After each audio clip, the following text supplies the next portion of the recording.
3 unit में तुम्हें बता रही हूँ जो तुम्हें डेफिनेटली करनी है कि मिस्टेक क्या है, कौन सा क्वेश्चन था, किस टॉपिक से वो था और वो मिस्टेक क्यों हुआ। हम बात करने वाले हैं केमिस्ट्री के हाई वेटेज चैप्टर्स के बारे में बात करने वाले हैं। उसके बाद लास्ट में क्या आएगा, आपको क्या करना है, पॉलिश करना है अपने आप को। पॉलिश करने का मतलब है उन चैप्टर्स को और रिवाइज करना है, मॉक्स के थ्रू जो मिस्टेक कर रहे हैं उसी को क्या करना है, एनालाइज करना है। Coordinate compounds, chemical bonding, aldehyde ketones, है ना, एटॉमिक स्ट्रक्चर, ये आपके टॉप प्रायोरिटी चैप्टर्स हैं। कौन से 5 सबसे ज़्यादा इम्पोर्टेंट एंड सबसे ज़्यादा पूछे जाने वाले चैप्टर्स रहे हैं। फिर आपकी मोनोटोनिसिटी, इंक्रीजिंग डिक्रीजिंग, इनसे रिलेटेड जो सवाल होते हैं वो बहुत पूछे जाते हैं, है ना। आप PYQs उठा के देख सकते हो। ट्रांसलेशनल काइनेटिक एनर्जी क्या है, रोटेशनल काइनेटिक एनर्जी क्या है, उसके समेशन किस फॉर्म में आते हैं, वो उस पर काम करना है। एग्जाम के लिए 20 डेज बचे हैं और कंफ्यूजन अभी भी काफ़ी बच्चों में है। इन स्पाइट ऑफ नोइंग कि कैसे करना है, क्वेश्चन अभी ये रहता है कि क्या क्या करना है, क्या नहीं करना है। 4 सब्जेक्ट्स तुम्हारे पास और चारों सब्जेक्ट की आज हम स्ट्रैटेजी देखने वाले हैं कि 20 डेज में सब्जेक्ट को कैसे हम कंप्लीट कर सकते हैं और IIT के लिए कैसे हम रेडी हो सकते हैं। अब ऑब्वियसली स्टार्ट तो मैं अपने फेवरेट सब्जेक्ट के साथ करूँगी, दैट इज़ बायोलॉजी। एक चीज़ सिंपल रखो, अगर तुम PCB के स्टूडेंट हो या फिर नीट के स्टूडेंट हो या फिर PCMB के भी स्टूडेंट हो तो बायो तो तुम किसी भी हालत में उसको स्किप नहीं कर सकते, उसको अंडर एस्टिमेट नहीं कर सकते। एक चीज़ हमें ध्यान में रखनी है कि बायो जो है वो काफ़ी स्कोरिंग सब्जेक्ट है। तो अगर तुमने 11th एंड 12th में बायो किसी भी फॉर्म में की है तो डेफिनेटली तुम्हें बायो का अपना बहुत स्ट्रॉन्ग रखना है, क्योंकि देखो वेटेज तो इक्वल ही है। जितना बाकी सब्जेक्ट का वेटेज है उतना ही बायो का वेटेज है। अगर तुमने बायो की हुई है, काफ़ी स्कोरिंग प्रिडिक्टेबल पेपर आता है तो फिर वो तो ऑब्वियसली तुम्हें करना ही है। बट अगर तुम PCM के स्टूडेंट हो और बायो तुमने स्टार्ट की है तो भी मैं बोलूँगी एक हाई रिवॉर्डिंग ये सब्जेक्ट है, तुम इसमें अच्छा स्कोर कर सकते हो एंड इसीलिए तुम्हें सिलेक्टिवली बायो पे फोकस करना है। रोड मैप हम सिंपल रखेंगे, 20 दिन है हमारे पास। फर्स्ट 12 डेज तुम्हें पढ़ना है, तुम्हें सीखना है। जो भी तुमने नहीं किया है उसको तुम अगर हाई रिटर्न चैप्टर्स है तुम उसको कर सकते हो। स्पेशली अगर PCM के स्टूडेंट हो तो तुम इंपॉर्टेंट चैप्टर्स को कर सकते हो, अच्छे से उसको लर्न कर सकते हो। लास्ट जो 12 डेज के बाद जो 5 डेज होंगे उसमें तुम्हें बस रिवाइज करना है, क्वेश्चंस करने हैं, देखना है कि जो तुमने पढ़ा है उसमें तुम स्कोर कर पा रहे हो कि नहीं कर पा रहे हो। और अगर तुम बायो के स्टूडेंट हो तो डेफिनेटली तुम्हें बायो में 15 आउट ऑफ 15 का स्कोर का तुम्हें गोल रखना है। अदरवाइज तो फिर दूसरे सब्जेक्ट में तुम लूज थोड़ा बहुत तो कर ही सकते हो, पर बायो में तुम्हें लूज नहीं करना है, स्पेशली अगर तुम बायो के स्टूडेंट हो।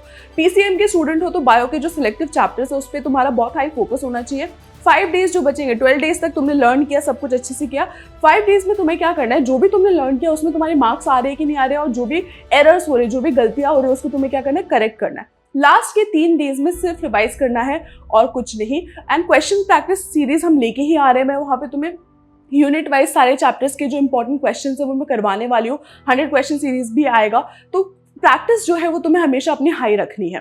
फिर आते हैं हम, अगर कोई मुझसे पूछे कि मैम कुछ भी करके आउट ऑफ 30 बायो में चैप्टर आप 3 सिलेक्ट करो। अब 3 चैप्टर तक तो मैं कर नहीं पाऊंगी, बट 3 यूनिट में तुम्हें बता रही हूँ जो तुम्हें डेफिनेटली करनी है। अगर तुम बायो के स्टूडेंट हो तो भी तुम्हें उन चैप्टर्स को करना है, और अगर PCM के स्टूडेंट हो तो उन चैप्टर्स को तुम बिल्कुल भी स्किप मत करो। इसी ऑर्डर में कर सकते हो। सबसे पहले स्टार्ट करो सेल बायोलॉजी के साथ, जहाँ पे तुम्हारे पास सेल एंड सेल डिविजन वाला चैप्टर रहेगा। अच्छे से उसको करो, सारे प्रोसेस को समझो। उसके बाद जाओ जेनेटिक्स में। जेनेटिक्स में जब तुम जाओगे तो जेनेटिक्स के जितने भी चैप्टर्स उसको अच्छे से करो। एंड 3rd यूनिट तुम्हारा रहेगा ecology and evolution. I know थोड़े 2 अलग है, बट दोनों को मिक्स करके तुम अच्छे से स्टडी कर सकते हो। इन 3 सेक्शंस को, यूनिट्स को तुम अगर कर लोगे तो तुम्हारे, मैं बोल सकती हूँ 4 से 5 मार्क्स कहीं नहीं गए, तो 20 मार्क्स के अराउंड तुम स्कोर कर सकते हो बायो से, even if you are a math student. अब एक चीज जो है जो तुम्हें टाइम सेव करेगी, तुम बायो के स्टूडेंट हो या फिर मैथ के स्टूडेंट हो, बायो फर्स्ट टाइम कर रहे हो, बायो करते टाइम एक चीज जो तुम्हारा टाइम सेव करेगी वो ये है, फर्स्ट ऑफ ऑल अगर बायो के स्टूडेंट हो, हर एक चैप्टर के लिए तुम्हारे पास एक पेज में सब कुछ लिखा होना चाहिए, क्या क्या उस चैप्टर में इंपॉर्टेंट, एक पेज में उसको तुम्हें समराइज करना है। अगर तुम मैथ के स्टूडेंट हो तो फिर जिन चैप्टर्स को तुमने सिलेक्ट किया है उन चैप्टर्स के ये तुम्हारे शीट्स होनी चाहिए एक एक पेज की, जिस चैप्टर को तुमने सिलेक्ट करके तुमने उसके लिए प्रिपेयर किया है। एक चीज ध्यान में रखो, बायो में टॉपिक्स अगर तुम्हें करने हैं, हार्डी-वाइनबर्ग प्रिंसिपल के क्वेश्चंस बहुत आते हैं, ग्राफ बेस्ड क्वेश्चंस इकोलॉजी से बहुत आते हैं, एक्सपेरिमेंट जेनेटिक्स एंड बायोटेक्नोलॉजी में जो एक्सपेरिमेंट बेस्ड तुम्हारे टॉपिक्स है उन पे क्वेश्चंस आते हैं। तो कहीं पे भी ग्राफ दिख जाए, एक्टिविटी दिख जाए, या फिर कोई एक्सपेरिमेंट दिख जाए, या फिर कोई इक्वेशन दिख जाए, वो तुम्हें डेफिनेटली करना है। IIT loves those kind of topics from bio. एक चीज़ जो बिल्कुल भी तुम्हें नहीं करनी है, या फिर कुछ चीज़ें जो तुम्हें बिल्कुल भी नहीं करनी है, वो ये है, डेट्स याद रख रहे हो तुम, फैक्ट्स याद रख रहे हो तुम, ऑर्गेनिजम्स के नेम याद रख रहे हो, डाइवर्सिटी वाला यूनिट खोल लिया, सारे अलग अलग किंगडम्स एंड फाइलम्स के तुम बहुत सारे एग्जाम्पल्स याद करते बैठो, डोंट डू दैट। बहुत ज़्यादा फैक्ट हैवी बिल्कुल भी आईआईटी नहीं है। एक दो क्वेश्चंस डेफिनेटली आ सकते हैं फैक्चुअल, पर उसमें भी कॉमन सेंस छुपा होता है। फिर आते हैं हम मॉक टेस्ट में। जब तुम मॉक टेस्ट दे रहे हो और बायो तुम फर्स्ट दो, चाहे तो कुछ भी हो, मुझे लगता है, मैं बहुत स्ट्रांगली इस चीज़ को फील करती हूँ, first give bio, because the thing is bio में जो क्वेश्चंस हैं या तो आएंगे या तो तुम्हें नहीं आएंगे, ठीक है। और उससे क्या करोगे, तुम उसको कंप्लीट करके अपना टाइम सेव करोगे, फिर दूसरे सब्जेक्ट्स में तुम उनको डेडिकेट कर सकते हो उस टाइम को। पर एक चीज़ गलती नहीं करनी है, जल्दबाजी में नहीं करना है। रिमेंबर वन थिंग, बायो का एक क्वेश्चन तुम्हें 1 मिनट लेगा, 2 मिनट मैक्सिमम लेगा समझने में, सोचने में, बट वही तुम्हारा फिजिक्स या मैथ का एक क्वेश्चन 5-5, 10-10 मिनट ले सकता है। तो जो बायो का क्वेश्चन उसमें जो 1 मिनट या 2 मिनट की रिक्वायरमेंट है वो उसको दो अच्छे से समझ के, क्योंकि होता क्या है, जो क्वेश्चंस होते हैं उसके ऑप्शंस बहुत इंटर रिलेटेड होते हैं, तो कंफ्यूजन होके तुम गलत ऑप्शन ना चूज करो इवन तो तुम्हें टॉपिक आता है। तो ये मिस्टेक नहीं करना है। जितना टाइम तुम्हें बायो में देना है अच्छे से करना है, बहुत ज्यादा टाइम मत दो। आई वुड से 15 मिनट से ज्यादा तो बिल्कुल भी जरूरत ही नहीं है। बायो में 10 मिनट्स भी तुम कर सकते हो अच्छे से, बट अच्छे से रीड करके समझ के करो। 15 मिनट में तुम्हारा बायो हो जाएगा, फिर उसके बाद दूसरे चैप्टर्स में जाओ। जब तुम मॉक टेस्ट प्रैक्टिस के लिए कर रहे हो, हमारे भी मॉक टेस्ट है, उसमें सारे चैप्टर वाइज भी मॉक है, तो अगर तुम मैथ के स्टूडेंट हो, उन चैप्टर्स को तुमने सिलेक्ट किया, उनके चैप्टर वाइज मॉक भी दे सकते हो तुम।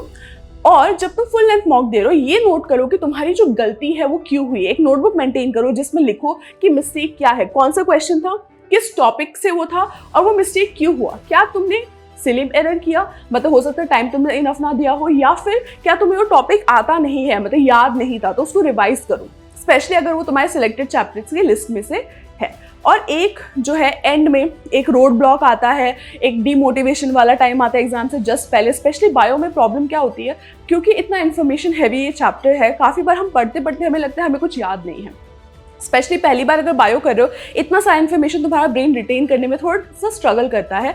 Trust the process, don't feel like कि अरे मैंने तो पढ़ा था, मैं तो भूल गया, वो तुम्हें फील होगा। सिट विद दैट फीलिंग, थोड़ा उस चीज़ को लेके अपने आप पे ट्रस्ट करो, प्रोसेस को अच्छे से ट्रस्ट करो। जब टाइम आएगा चीज़ें तुम्हें याद होंगी। लिमिटेड रिसोर्स, उसी को बार बार तुम्हें करना है। Don't start with some new book, some fancy कुछ अलग सोर्स, या कुछ ये टेस्ट सीरीज या वो test series. Pick your source very carefully. Unnecessarily difficult चीज़ें करने की कोई ज़रूरत नहीं है। जितना तुम्हारा एग्जाम डिमांड करता है उतना तुम्हें करना है, क्योंकि डीमोटिवेट हमें नहीं होना है। कोई बहुत ही पता चला किसी और ही लेवल का क्वेश्चन तुम्हारे टेस्ट सीरीज में है और तुम वो कर रहे हो, डीमोटिवेट हो रहे हो ये सोच के कि फिर एग्जाम में हमें आएगा, हम यहाँ पे गलती करेंगे फिर एग्जाम में गलती नहीं करेंगे। That's a good attitude to have, but that's not always the best one to have, क्योंकि नेसेसरी नहीं है कि तुम हमेशा डिफिकल्ट क्वेश्चन देख के इंस्पायर ही हो कि अच्छा ठीक है मैंने ये गलती यहाँ पे कर ली, वहाँ पे नहीं करोगे। अगर तुम्हारे एग्जाम और प्रैक्टिस के बीच में बहुत बड़ा गैप है, it is a dangerous trap. Don't fall into that.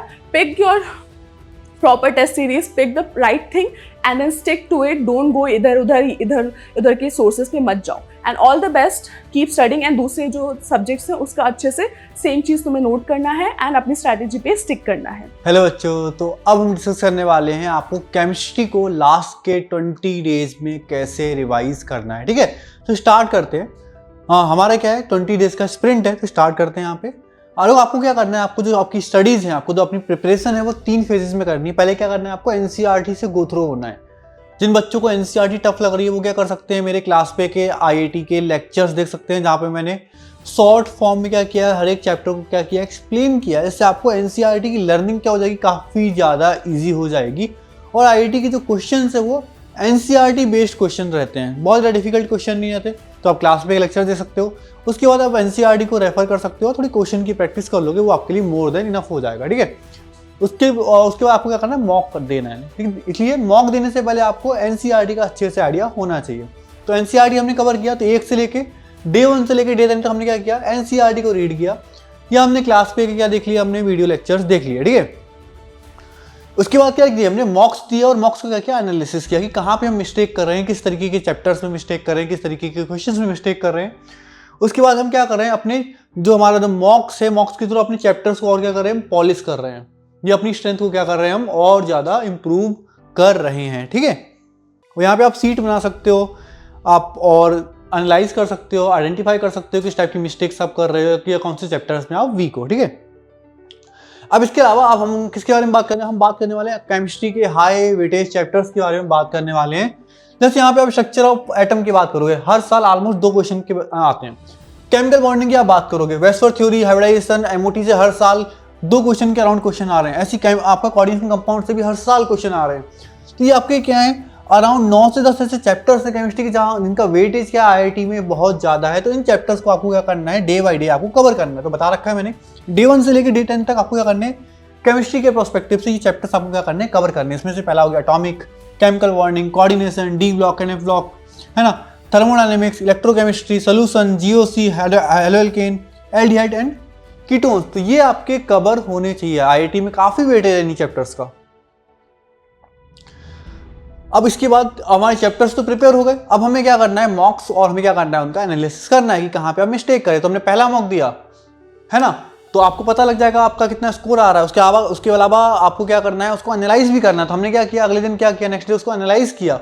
उसके अलावा हमने क्या किया, कुछ पीवाईक्यूज भी हमने किए। लेकिन इसका मतलब ये नहीं है कि डे 11 में केवल हम मॉक दे रहे हैं। उसके अलावा आपको और क्या करना पड़ेगा, आपको उसके अलावा पूरा जो आपका केमिस्ट्री का सिलेबस आपको मल्टीपल टाइम रिवाइज करना पड़ेगा। मतलब मल्टीपल लेयर्स आपको क्या करनी पड़ेंगी, वहाँ पे लगानी पड़ेंगी, ठीक है।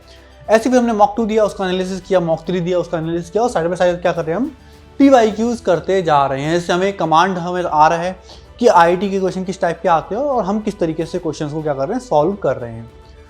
इसके अलावा आप एक क्या कर सकते हो, एरर लॉग क्रिएट कर सकते हो, जहाँ पे आप एनसीईआरटी का गैप है, फॉर एग्जांपल कहीं पे आप कोई फार्मूला भूल रहे हो या कोई कंसेप्ट आप भूल रहे हो। इसके अलावा आप क्या कर सकते हो, स्लिप लिख सकते हो, जहाँ पे आप कन्वर्जन के बारे में, साइन कन्वेंशन के बारे में बात करोगे। आप ऑर्गेनिक केमिस्ट्री में मैकेनिज्म के बारे में बात कर सकते हो, ये किस तरीके से आपको टाइम को डिस्ट्रीब्यूट करना है, कौन सा सेक्शन आपके लिए ईजी है। नॉर्मली ऑर्गेनिक ईजी होता है तो बच्चे ऑर्गेनिक से स्टार्ट कर सकते हैं, या किसी का फिजिकल स्ट्रॉन्ग है तो फिजिकल से स्टार्ट कर सकता है, ठीक है। नेक्स्ट सेक्शन में आते हैं। अब हमने क्या कर दिया, हमने चैप्टर्स प्रिपेयर कर लिए डे 1 से लेकर डे 10 तक। फिर हमने क्या कर दिए, मॉक्स दे दिए। उसके बाद लास्ट में क्या आएगा, आपको क्या करना है, पॉलिश करना है अपने आप को। पॉलिश करने का मतलब है उन चैप्टर्स को और रिवाइज करना है। मॉक्स के थ्रू जो मिस्टेक कर रहे हैं उसी को क्या करना है, एनालाइज करना है, जिससे क्या हो जाएगा, आपका चैप्टर पे कमांड, ये सब्जेक्ट पे कमांड आपका क्या हो जाएगा, काफ़ी ज़्यादा स्ट्रांग हो जाएगा। तो आप क्या करने वाले हो, आपको क्या करना है, हैंड राइटन 2 पेज का रिएक्शन मैप करना है। जैसे जीओसी हो गया, हाइड्रोकार्बन हो गया, एल्केन हो गया, कार्बोनिल हो गया, अमाइंस हो गए, आपकी ऑर्गेनिक केमिस्ट्री के चैप्टर्स हैं। तो हमने क्या कर दिया, 2 से 3 पेज में इनकी जो केमिकल रिएक्शन, इनके जो इंपॉर्टेंट पॉइंट्स हैं, क्या कर दिया, हमने समराइज कर लिया। उसके बाद क्या कर रहे हैं हम, लास्ट में हम क्या कर रहे हैं, आपका मॉक दे रहे हैं। फॉर एग्जाम्पल हमने 3 आवर का मॉक दिया, और उसमें हमने क्या किया, 35 मिनट्स केमिस्ट्री को अलॉट किया। आपको एक सब्जेक्ट को कितने मिनट्स मिल रहे हैं, 45 मिनट्स मिल रहे हैं, जिसमें से केमिस्ट्री को आइडियली आप 35 मिनट्स में आराम से आप सॉल्व कर सकते हो। 1-2 क्वेश्चन ऐसे रहेंगे जो ट्रिकी रहेंगे, तो आपको स्टार्ट किससे करना है, इनऑर्गेनिक से स्टार्ट कर सकते हो या आप ऑर्गेनिक से स्टार्ट कर सकते हो। और लास्ट में क्या जाओ, फिजिकल पे जाओ, क्योंकि फिजिकल कभी क्या होता है, लेंदी हो जाता है। या तो आप ऑर्गेनिक से स्टार्ट करो या तो फिजिकल से स्टार्ट करो।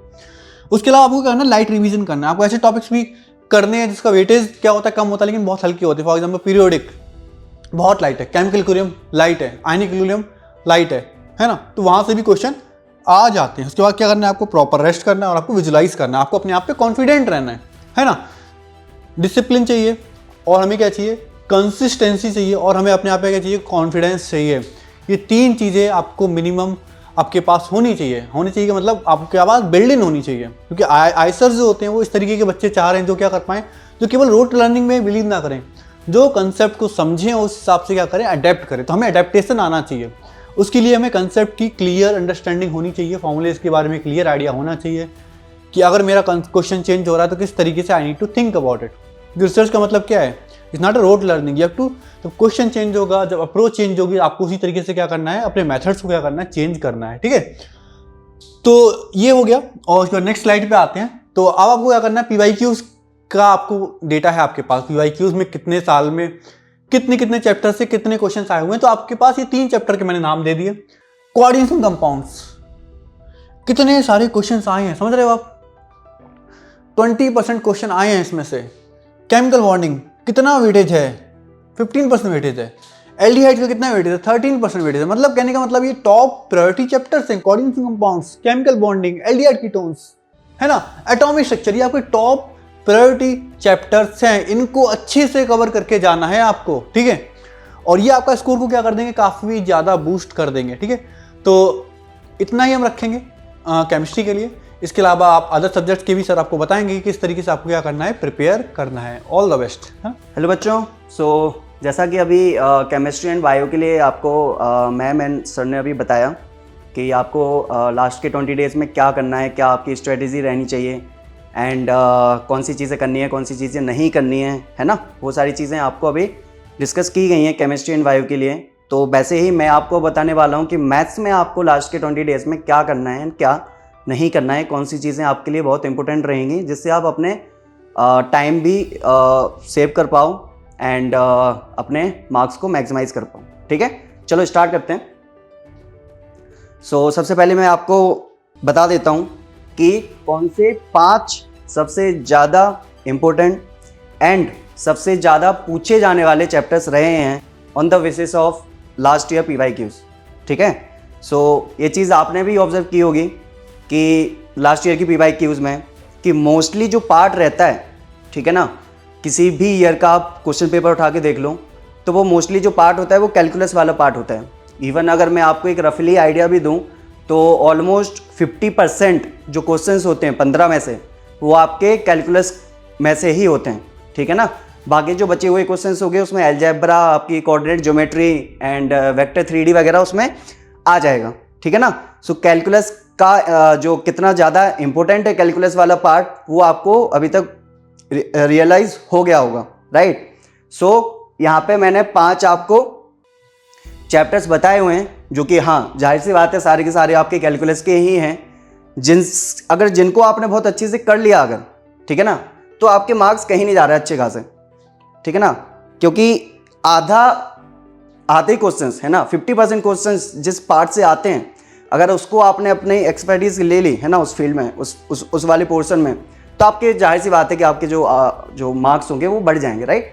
यहाँ पे मैंने लिखा हुआ है बच्चों कि रिलेशन इन फंक्शंस, ठीक है ना, रिलेशन इन फंक्शन से पक्का क्वेश्चन आता है, या तो रिलेशन से आ जाएगा या फिर फंक्शन से या फिर दोनों से भी आ जाता है, राइट। रिलेशंस में स्पेसिफिकली अगर मैं बात करूं तो अपना वो सिमेट्रिक, रिफ्लेक्सिव, इक्विवेलेंस वाला पार्ट, राइट। उसमें वो वाली चीज़ आ जाती है। फंक्शंस के भी क्वेश्चंस आ जाते हैं, लिमिट्स, कंटिन्यूटी, डिफरेंशियबिलिटी, ठीक है ना। कंटिन्यूटी एंड डिफरेंशियबिलिटी से पक्का आएगा ही आगे, ठीक है ना, पक्का आएगा ही आएगा। तो ये भी आपको अच्छे से प्रिपेयर करना है। नेक्स्ट इज AOD, है ना, एप्लीकेशन ऑफ डेरिवेटिव।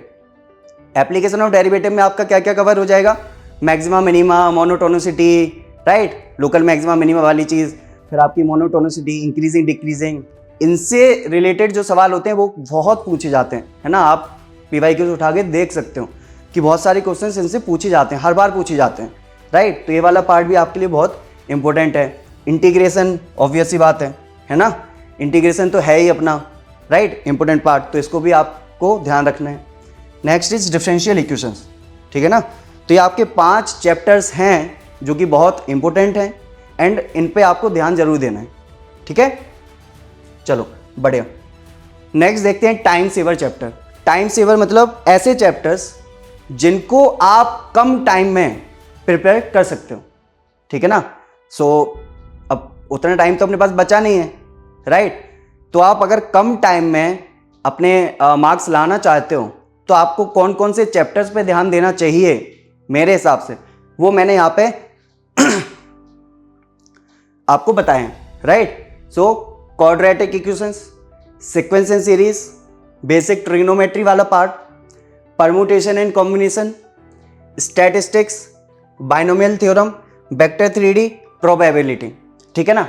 ये जो बच्चों मैंने आपको यहाँ पे 8 चैप्टर्स बताए हैं, ये आपके वो चैप्टर्स हैं जिनसे जो क्वेश्चंस आएंगे वो या तो बहुत सिंपल आएंगे, स्टैंडर्ड आएंगे, या एकदम फॉर्मूला बेस्ड आएंगे, ठीक है ना।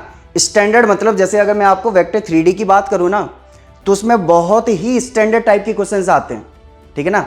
स्टैंडर्ड इन द सेंस कि 2 लाइन का पॉइंट ऑफ इंटरसेक्शन पूछ लिया, किसी पॉइंट का लाइन से फोटो परपेंडिकुलर पूछ लिया, किसी पॉइंट का लाइन से परपेंडिकुलर डिस्टेंस पूछ लिया। तो ये बहुत स्टैंडर्ड टाइप की क्वेश्चंस हैं, इसमें कुछ भी वो मैनिपुलेट नहीं करते हैं, राइट। तो आपको अगर सीधी स्टैंडर्ड चीज़ें, स्टैंडर्ड फॉर्मूले भी अगर आपको पता होंगे तो आपका सीधा क्वेश्चंस कहीं नहीं जा रहा है इन चैप्टर से, राइट। तो ये सारे आपके जो होंगे वो बहुत ही टाइम सेविंग होंगे, मतलब कम टाइम में आप इनको प्रिपेयर कर सकते हो। क्यों? क्योंकि बहुत स्ट्रेट फॉरवर्ड क्वेश्चंस आएंगे, फॉर्मूला बेस्ड क्वेश्चंस आएंगे, ठीक है ना। तो आपको इन 8 चैप्टर्स पे भी ध्यान देना है, टाइम को ध्यान में रखते हुए, ठीक है ना। ओके, यहाँ पे आप इस 8 चैप्टर्स पे अपने हिसाब से थोड़ी सा टाइम टेबल में एडजस्ट कर सकते हो कि ये सारी चीज़ें आपको कब पढ़नी है, कब रिवाइज करनी है, ठीक है ना। चलो आगे चलते हैं। Next important thing is mock test strategy, ठीक है ना। हमें पता है बच्चों, हम पढ़ रहे हैं, थ्योरी पढ़ रहे हैं, प्रैक्टिस भी कर रहे हैं, है ना। मेन चीज़ आती है जब उसका अप्लाई करने का टाइम आता है, राइट। तभी बहुत सारे बच्चे, आपने ऑब्जर्व किया होगा कि कई सारे बच्चों को नॉलेज अच्छी होती है बट पेपर में उतना अच्छा परफॉर्मेंस नहीं होता है। क्यों? क्योंकि उनका एग्जाम टेम्परामेंट उतना अच्छा नहीं होता है। वो चीज़ आपकी अच्छी कैसे होगी? मॉक टेस्ट देने से, ठीक है ना। सो मॉक टेस्ट आपको जस्ट मार्क्स बढ़ाने के लिए कि आप मार्क्स वैसे नहीं, है ना। आपको एक एग्जाम टेम्परामेंट डेवलप करना है मॉक टेस्ट दे के, राइट। आपको उस तरीके से फोकस रखना है। सो यहाँ पे मैं क्या सजेस्ट करूँगा बच्चों कि जैसे जैसे आप चैप्टर्स रिवाइज करते जाओगे वैसे वैसे उनके चैप्टर वाइज मॉक टेस्ट देते जाना, ठीक है ना। उसके लिए आप हमारे क्लास पे की मॉक टेस्ट सीरीज यूज़ कर सकते हो। उसमें आपके पास सारे चैप्टर वाइज मॉक टेस्ट हैं विथ वीडियो सॉल्यूशंस, ठीक है ना। तो आप वो चीज़ बहुत अच्छे से यूटिलाइज कर सकते हो। दूसरी चीज़, जो भी आप मॉक टेस्ट दो तो जस्ट दे के छोड़ मत देना, आप उसको प्रॉपर एनालाइज करना कि क्या मेरी गलतियाँ हुई हैं, कौन से क्वेश्चंस थे जो मुझे आते थे बट मैंने छोड़ दिए due to lack of time या टाइम मैनेजमेंट नहीं हो पाया मुझसे, है ना। या क्वेश्चंस आते थे बट गलत हो गया, गलत क्यों हुआ? सिली मिस्टेक हो सकती है, राइट। कुछ कैलकुलेशन एरर हो सकता है, कुछ हो सकता है आप फॉर्मूला भूल गए हो। तो क्या रीज़न है वो आपको नोट डाउन करना बहुत ज़रूरी है। एंड जैसे जैसे आप टेस्ट देते जाओगे उन प्रॉब्लम्स पे काम करना भी ज़रूरी है ना, जिससे वो आने वाली टेस्ट में रिपीट ना हो, ठीक है ना। सो हमेशा मॉक टेस्ट देने के बाद उसका एनालिसिस जरूर करें, है ना, कि कौन सा क्वेश्चंस मैं कर सकता था बट मैंने नहीं किया, छोड़ दिया, क्यों छोड़ दिया वो आपको नोट डाउन करना है ना। कि टाइम नहीं बचा था या मुझे कॉन्फिडेंस नहीं था, राइट। तो इससे आपको आपकी वीकनेस पता चलेगी और जैसी वीकनेस पता चलेगी तो आप उस पर काम कर पाएंगे, राइट। और तभी हमारा इंप्रूवमेंट होगा फाइनल पेपर के लिए। अदरवाइज तो आप ऐसे देते रहेंगे, रैंडमली कुछ भी करते रहेंगे, इंप्रूवमेंट नहीं होने वाला। आपको बहुत एक प्रॉपर तरीके से स्टेप वाइज ही सारी चीज़ें आपको स्टेप बाय स्टेप ही करनी पड़ेंगी, तभी आप इतने मतलब कम टाइम में अच्छी चीज़ें आप कर पाओगे और आपको अच्छा आउटपुट आएगा, ठीक है बच्चों। सो आई होप आपको आज की चीज़ें आपको हेल्पफुल रहेंगी, ठीक है ना। चलो मिलते हैं फिर नेक्स्ट वीडियो। हाँ हेलो बच्चों, चलिए हम देखते हैं कि फिजिक्स के लिए इतने कम टाइम है, अभी 20 डेज़ के अप्रोक्स है, तो कैसे एडजस्ट किया जाए कम टाइम में, मैक्सिमाइज मार्क्स को कैसे करें, तो हम लोग अप्रोच देखते हैं। देखिए जो अपन लोग के जो फिजिक्स में है, जो मेनली जो पार्ट्स हैं वो मैकेनिक्स के होते हैं और इलेक्ट्रोमैग्नेटिज्म के होते हैं, जो टॉप प्रायोरिटी के चैप्टर्स जो PYQ आए हुए हैं अपने IIT में, ठीक है। तो इस चैप्टर में ना सबसे पहले अपन लोग जो देखते हैं कि ये जो चैप्टर है electrostatics and capacitance, for example जैसे इसमें जो सिलेंड्रिकल कैपेसिटर हो गए या फिर स्फेरिकल कैपेसिटर हो गए, तो उसके जो रिजल्ट में भी आ सकते हैं, ठीक है। नहीं तो फिर अगर जैसे जो पैरेलल प्लेट्स होते हैं तो उसके जो कम्बिनेशन होते हैं, कैसे अगर 1 प्लेट है 2 प्लेट है, नंबर ऑफ प्लेट्स के जो सिस्टम होंगे कंडक्टर के, तो उस प्लेट में कैसे चार्ज का इन्वॉल्वमेंट होगा, वो उससे क्वेश्चन एक बनते हैं। या फिर अगर कोई भी प्लेट है उसको ग्राउंडिंग कर देंगे तो उससे क्या इफेक्ट होगा और प्लेट सब पे वो एक मेजर पोर्शन हो गया। फिर आपकी जो जैसे अगर कोई कैपेसिटर है तो उसको बैटरी से कनेक्ट किए या फिर डिसकनेक्ट किए तो उसमें कितनी एनर्जी स्टोर होगी, उस फॉर्म पे क्वेश्चंस आते हैं काफ़ी। तो आप देख लेना, ये हीट लॉस जो लॉस होते हैं वो देख लीजिएगा साथ में। अब आते हैं इसमें, फिर इसकी जो जस्ट एक होती है ये पोर्शन इलेक्ट्रोस्टैटिक्स की, उसमें जैसे based on the Gauss law, वो गॉस लॉ का आप इंपॉर्टेंस देख लीजिएगा। फिर पॉइंट चार्ज के कारण डिस्क से कितना फ्लक्स पास हो रहा है वो देख लीजिएगा, ठीक है। फिर आपकी जो मेजर पोर्शंस जो होंगे, जो जैसे कि अगर अपन लोग दो डाइपोल के बीच में कितने इंटरेक्शन की फोर्सेस होती है वो एक देख लीजिएगा, उससे अच्छे क्वेश्चन बन सकते हैं। अब देखते हैं रोटेशन का जो वो मोमेंट ऑफ इनर्शिया वाला पोर्शन है वो आप देख लीजिएगा, ठीक है। फिर से आप उसमें जो मोमेंट ऑफ इनर्शिया होते हैं उसमें जो यूज करते हैं ना पैरेलल एक्सिस थ्योरम, वो आप सही समझ लीजिएगा, वहाँ से क्वेश्चंस आते हैं अच्छे क्वेश्चंस। फिर आप टॉर्क निकालने पे एक बेस्ट क्वेश्चन आ सकता है, और अगर नहीं तो फिर एक PYQ में जैसे आए हुए हैं तो जैसे कंजर्वेशन ऑफ एंगुलर मोमेंटम, वो आप देख लीजिएगा उस बेस्ड पे, जहाँ पे मतलब आपकी टॉर्क 0 होती है, उस बेस के पॉइंट पे आप इसको रेफर कर सकते हो ऐसे क्वेश्चंस को, ठीक है। इस रोटेशन मॉडल में एक और होती है, जैसे आप एक देखे होंगे कि एक क्वेश्चंस आती है, ये काफ़ी रिपीटिव क्वेश्चन है, कि जैसे मान लीजिए कि किसी भी एक सर्टेन हाइट से ये रोल कर रहा है प्योर रोलिंग के केस में, तो यहाँ पे इसकी स्पीड कितनी होगी, या फिर इस क्वेश्चन को ऐसे भी रिवर्स भी पूछ सकता है कि हाँ अगर कोई ब्लॉक है उसको कितना स्पीड दे कि कितनी मैक्सिमम हाइट तक पहुँचेगी, उस फॉर्म पे क्वेश्चन आ सकते हैं। तो ये एक रोटेशन का और बहुत ही ईजी, मतलब ज़्यादा टफ टॉपिक नहीं है, आप उसको अगर आप समझ लोगे ना तो एज ए रिजल्ट काफ़ी काम आता है। इसमें बस आपको देखना है कि हाँ कि आपकी ट्रांसलेशनल काइनेटिक एनर्जी क्या है, रोटेशनल काइनेटिक एनर्जी क्या है, उसकी समेशन किस फॉर्म में आती है, वो उस पर काम करना है बस, ठीक है। और देखते हैं सर, ये देखिए इसमें है ना, इसके जो क्वेश्चंस आएंगे ना बहुत इजी होंगे, बहुत इजी और बहुत कम टाइम लेंगे। जैसे फॉर एग्जांपल जो अपन लोग क्लास में डिस्कशन में भी जस्ट हुआ है SHM का, तो उससे काफ़ी क्वेश्चंस बनते हैं, वो आप एक बार देख लीजिएगा, ठीक है। और जैसे कि जो एप्लीकेशन ऑफ जो हमारी जो थर्मल है, थर्मल डिपार्टमेंट, जैसे मान के चलो कि आप थर्मोडायनामिक्स हो गए हैं, तो उसमें बेस पे पूछ देता है कि हाँ कौन से एडियाबेटिक का पे कैसा वर्क डन होता है, उसके फॉर्म पे क्वेश्चंस आ सकते हैं, तो ये कर लेंगे। तो ये टॉपिक्स आप चीज़ देख लीजिएगा। थर्मल का KTG का जो जस्ट फॉर्मूला है कि आपका जो VRMS हो गए हैं, रूट मीन स्क्वायर स्पीड हो गए हैं, VMPS हो गए हैं, ये सब में क्या रिलेशन है वो देख लीजिएगा, ठीक है। यूनिट एंड मेजरमेंट में आप है ना बस वो देखिए कि कन्वर्जन, कि वन यूनिट सिस्टम से अनदर यूनिट सिस्टम में क्या इसके न्यूमेरिकल में क्या चेंजेस होते हैं, तो with respect to the help of dimension we can get the questions. Dual nature पे आप क्वेश्चन लगा सकते हैं, बहुत इजी आएंगे, इससे थोड़े से इसमें जस्ट थ्योरी पढ़ना है 12 नेचर के। फिर आपके जो ये सब मॉडर्न फिजिक्स के पोर्शन है, उसमें एक आप थोड़ा सा एटम्स का भी देख लीजिएगा, एटम्स होंगे, एटम्स से पढ़ने पे क्वेश्चंस बहुत इजी बनते हैं। रे ऑप्टिक्स हो गया, और ये वेव ऑप्टिक्स, सब लोग को लगते हैं वेव ऑप्टिक्स टफ है, बस वेव ऑप्टिक्स है ना ईजी है, आप उसमें बस है ना उसकी जो फ्रिंज की होती है वो YDSC का देख लीजिएगा, ठीक है, यंग्स डबल एक्सपेरिमेंट, ठीक है। रे ऑप्टिक्स में एक है ना प्रिज्म का केस है कि मिनिमम डेविएशंस जो एंगल होते हैं उस पर एक क्वेश्चंस बनते हैं, वो आप देख लीजिएगा, वो अच्छे से टॉपिक्स हैं, ठीक है। तो जैसे अब देखिए आप लोग के ये आते हैं 15 क्वेश्चन है, ठीक है। तो आपको है ना ऐसे करना है कि हाँ आप एक क्वेश्चन को एक पढ़ लेना कि कौन से क्वेश्चन किस किस टाइप के हैं। अगर आपको लगे कि हाँ ये मेजर क्वेश्चन मेरे जो मैं पढ़ा हूँ या जो मैं पढ़ी हूँ तो उसके रेफरेंस के अंदर में आ रहे हैं, तो पहले उसे सॉल्व कीजिए। ऐसा नहीं कि हाँ ये 1 2 3 ऐसे सॉल्व करना, नहीं, जो आपको क्वेश्चन को सिलेक्ट करना है, ठीक है, ठीक है। और हमारे जो रिसोर्स क्या है, तो अपन लोग तो NCERT क्लास 11th और 12th में ये बहुत अच्छी बुक है, तो इसको आप रेफ़र करते ही हैं। साथ में जो हमारे जो फिजिक्स के जो लेक्चर्स हैं जो अवेलेबल हैं, पहले वाले भी हैं और जो भी आप लोग करा भी रहे हैं वो भी है। फिर आपको क्या करना है, जो ये PYQ है वो लगाना है, और हमारी जो मॉक टेस्ट होती है क्लास पे की वो आप यूज कर सकते हो, ठीक है, ठीक है।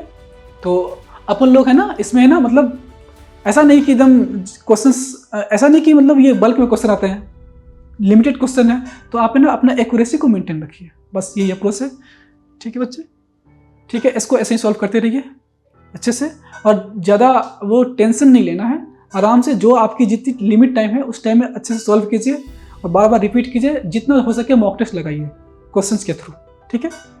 चलो।